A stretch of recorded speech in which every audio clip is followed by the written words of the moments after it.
Hello കൂട്ടുകാരെ, നമ്മൾ ഇന്ന് പോകുന്നത് പ്ലാപ്പറ്റിലുള്ള ശ്രീ മോക്ഷത്ത് മഹാദേവ ക്ഷേത്രത്തിലേക്കാണ് കേട്ടോ പോകുന്നത്. ഇവിടെ ഒത്തിരി പ്രത്യേകതകൾ നിറഞ്ഞൊരു അമ്പലമാണ്. ഞാൻ ആദ്യമായിട്ടാണ് കേട്ടോ പോകുന്നത്.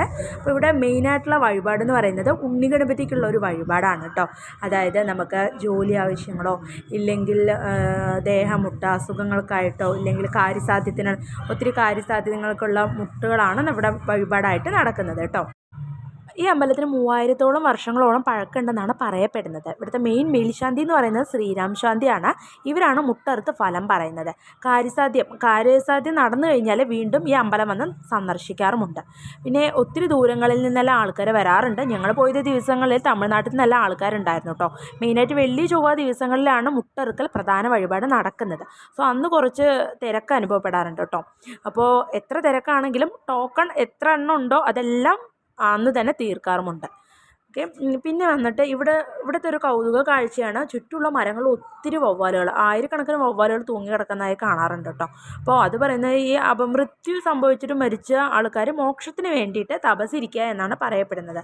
മഹാദേവന് വേണ്ടി തപസ്സിരിക്കുക എന്നാണ് പറയപ്പെടുന്നത് കേട്ടോ.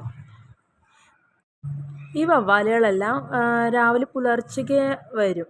എന്നിട്ട് വൈകുന്നേരം ദീപാരാധന എല്ലാം കഴിഞ്ഞിട്ട് അത് പറന്നു പോവുകയും ചെയ്യുന്നതാണ് ഇവർ പറയുന്നത് കേട്ടോ.